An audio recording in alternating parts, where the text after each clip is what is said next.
안녕하세요, 문화초조입니다. 오늘 여러분의 손에 쥐어드릴 작품은 페터 한드케의 관객 모독입니다.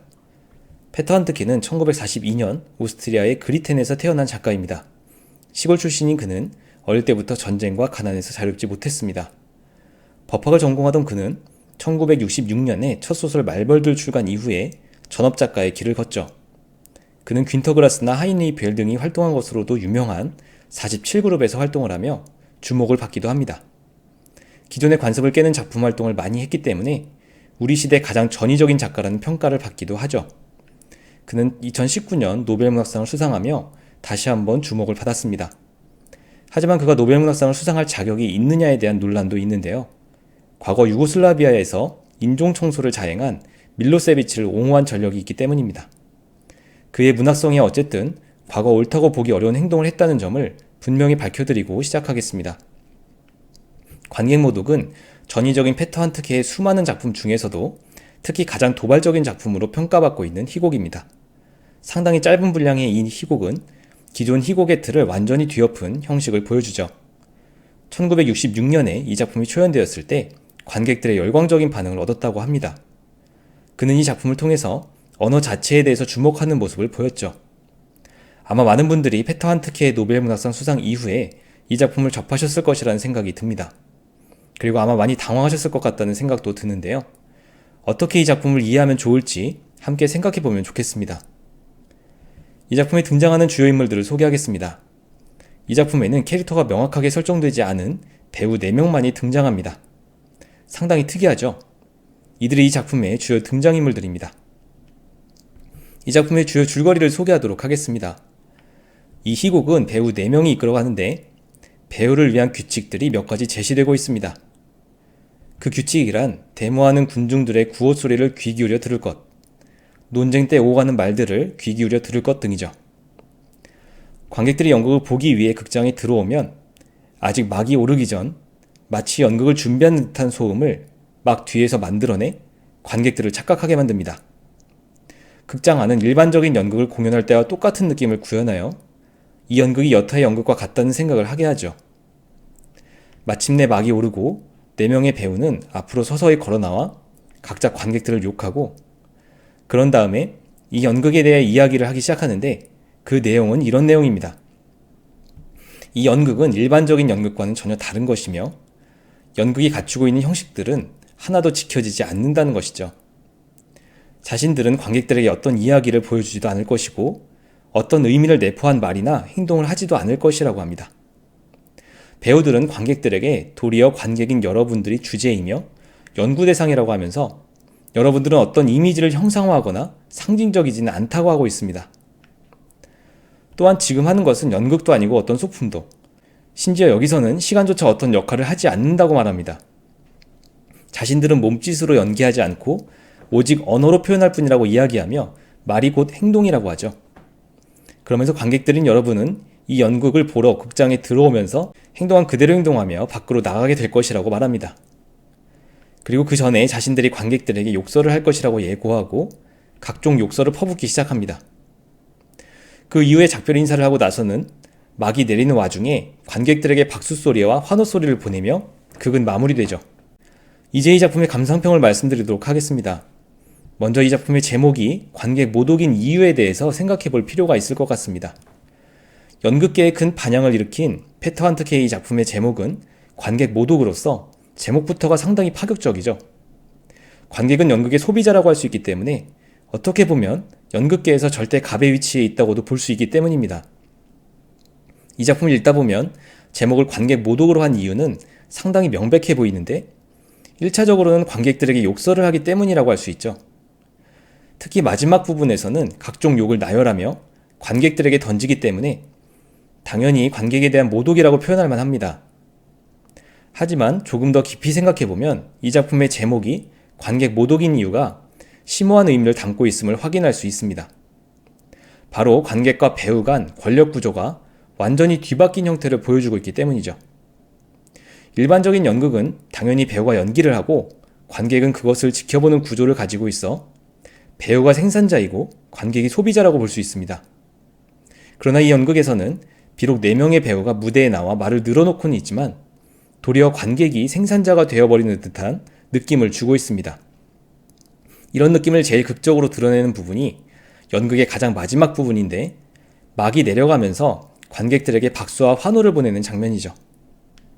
스피커를 통해서 관객들에게 우레 같은 박수와 휘파람 소리가 울려 퍼진다 라는 지문입니다. 일반적으로 박수와 환호는 관객이 배우들에게 보내는 것인데, 이 작품에서는 이를 뒤집어 배우가 관객들에게 보내는 겁니다. 이 장면을 통해 이 연극에서는 일반적인 연극에서의 생산자와 소비자의 관계가 완전히 뒤집혀 있다는 것을 확인할 수 있죠. 연극을 보기 위해 자리에 앉아있다고 생각한 관객들이 사실은 자신들의 모습을 배우들에게 보여주는 것이었던 셈입니다. 보는 사람, 관찰하는 사람이 보여주는 사람, 관찰당하는 사람에 비해 더 우월한 권력을 가지고 있다는 것은 명확한데요. 그러므로 이 작품 속에서는 관객들의 권력을 빼앗아간 것이고, 관찰하는 입장에서 관찰당하는 대상으로 전락시켜버린 것이나 마찬가지죠. 이런 관점에서 이 작품은 분명히 관객을 모독하는 작품임에 틀림없다고 볼 수 있을 것 같습니다. 다음으로 이 작품은 연극의 한계를 실험하고 있다는 점입니다. 이 작품을 읽는 대부분의 사람들은 아마도 이게 무슨 연극이냐고 생각할 가능성이 상당히 높습니다. 그러나 신기한 점은 이 작품은 분명히 연극이 갖춰야 할 요소를 빠짐없이 갖추고 있다는 것이죠. 연극의 3요소라고 알려진 것은 희곡, 배우, 관객인데, 이 작품을 실제로 연극화하더라도 이 3요소를 빠짐없이 갖추게 됩니다. 그러므로 비록 이 작품이 일반적인 것은 아니라고 하더라도 연극이 아니라고 주장할 근거는 없다는 것이죠. 사실 전통적인 연극의 형식에서 탈피해 새로운 형식을 지향하는 움직임은 20세기 중반에 이미 시작되었는데요. 이런 새로운 형식의 연극은 부조리극이나 반연극으로 불렸고, 많은 유명 작가들을 배출했는데, 고도를 기다리며의 사무엘 베케트, 대머리 여가수의 외젠 이오네스코 등이 바로 그들입니다. 이들의 작품 역시 난해하고 전통적인 구조에서 탈피한 것은 사실이지만, 페터 한트케의 작품은 격이 다른 이탈을 보여주고 있죠. 이들의 작품에서는 최소한 배우들의 대사와 행동으로 구성된 명확한 연기가 나타나고 있기 때문에 이조차 없는 이 작품은 분명 다른 느낌입니다. 우리는 꿈을 공연하는 것도 아닙니다. 현실의 단면도 아닙니다. 우리는 여러분께 아무것도 이야기하지 않습니다. 우리는 아무런 행동도 하지 않습니다. 배우들이 대놓고 이렇게 이야기하는 이 작품은 분명히 전통적인 연극에서 일탈해 극한으로 치달은 모습을 보여주죠. 그러므로 관객 모독은 연극이라는 장르 안에서 어느 정도까지의 변주와 변형이 가능한지를 보여주는 실험인 셈입니다. 작가가 이 작품 속에서 지속적으로 주장하는 것이 언어극이라는 것인데, 오로지 언어로만 이루어진 연극이라는 겁니다. 연기, 음악, 무대 장치 등을 모조리 제거하고 언어만을 남겨놓은 형태이기 때문이죠. 따라서 이 작품은 언어를 배제한 채 나머지 요소로만 구성된 무언극과 정반대되는 개념이라고 할 수 있으며, 연극이라는 장르의 외연을 확대한 작품이라는 점에서 가치가 있습니다. 마지막으로 이 작품은 작가의 독재라는 겁니다. 연극을 구성하는 또 하나의 중요한 요소는 배우라고 할 수 있는데, 이 작품에서 배우는 상당히 이색적인 특징을 가지고 있습니다. 대부분의 희곡들은 등장인물의 캐릭터에 따라 역할이 나눠지는데, 이 작품에서는 단지 배우 4명이라고만 소개되고 있죠. 작가가 이 작품을 공연할 배우로 남자를 선택했는지 여자를 선택했는지를 알 수 없고, 어떤 연령대를 원하는지 전혀 알 수 없습니다. 더욱 특이한 부분은 말로만 이어지는 이 긴 대사를 4명의 배우가 어떻게 분담해야 하는지도 지시하지 않고 있다는 겁니다. 작품을 읽어보면 대사에 마땅히 붙어야 할 배우 1, 2, 3, 4와 같은 주어가 전혀 없죠. 그들은 말하기 시작한다. 말하는 순서는 자유롭다. 모두가 대략 같은 분량으로 대단히 열심히 말한다. 라고만 쓰여 있죠. 게다가 배우들이 대사를 하는 동안 어떤 동작이나 자세를 취해야 하는지도 전혀 지시하지 않고 있으며, 이렇게만 뭉뚱그려 설명합니다. 그들은 부동자세로 서 있는 것이 아니라 말하는 단어들이 그들에게 부여하는 동작에 따라 움직인다 라고 하는데, 마치 알아서 하라는 식이죠. 여타의 일반적인 희곡에 대해 분명 독자적으로 보이는 배우에 대한 이 작품의 특징을 종합하면 배우의 몰개성이라고 정리할 수 있을 것 같습니다. 이 작품에서 배우의 개성은 전혀 중요하지 않으며, 단지 작가가 써놓은 대사, 곧 메시지만이 중요하다는 것을 강조하는 것처럼 보입니다. 이렇게 생각하면 작가 페터 한트케는 배우의 역할을, 곧 작가의 메시지를 그대로 잘 전달하는 것으로 한정하고 있다는 느낌을 주고 있죠.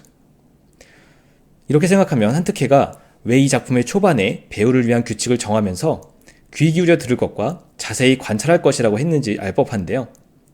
언뜻 보면 메시지를 잘 전달해야 하는 배우에게 말을 잘할 것 같은 규칙을 내걸지 않고 듣고 관찰하라고 한 것이 모순된 것처럼 보입니다. 그러나 작가가 이 작품에서 처음부터 끝까지 강조하고 싶은 것이 자신의 메시지라는 것을 생각해 본다면 배우들 역시 그 메시지를 귀 기울여 듣고 자세히 관찰하는 것이 선행되어야 하기 때문일 겁니다.